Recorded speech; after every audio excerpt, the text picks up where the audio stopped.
we set up an event years ago. It was a sniper. It was an urban sniper hide done by one of the units up in Minneapolis.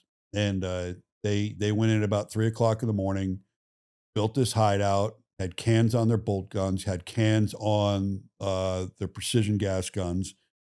And what I want to say, the shots were just over 600 yards. They were across metropolitan Minneapolis into some steel targets.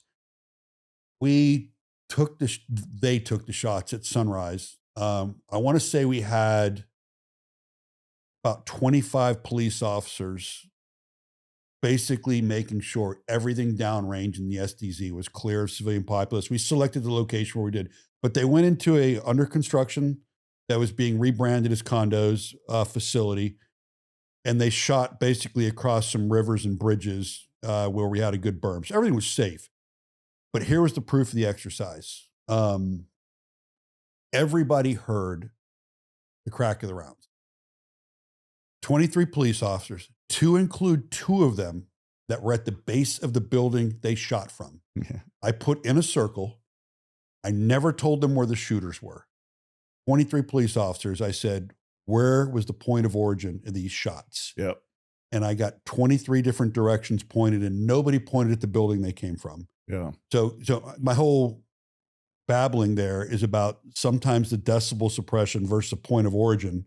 Yeah. It's force protection, right? From a sniper signature management, and that being one of them. Like you can't hide the crack of a round unless you're using subsonic ammo, and you would have never been able to make that shot at that distance with it. So not knowing where the shot came from is huge. And again, that falls directly into what I do at this company. And it's probably the best part of my job to know. And, you know, like you take an engineer who doesn't know that and put them down range, right?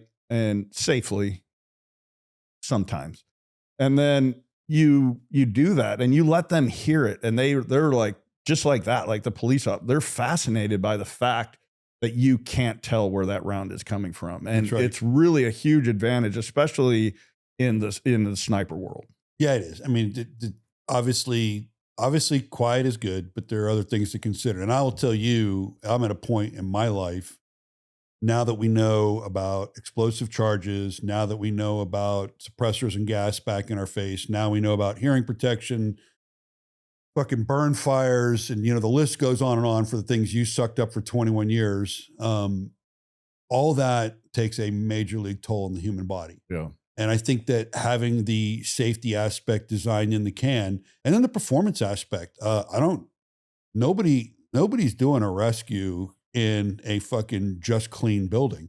Yeah. And every time you have gases blowing back in your face, you have everything environmental in that building back in your face too, instead of going away from you. One thing we don't talk about a lot, I think we're getting into it too, is these suppressors on canine handlers and the effects of the canine. Like it's incredible what this does for a canine. And you know how those animals are incredible, but now we're not interfering with all this noise and all this pressure and everything going toward the canine.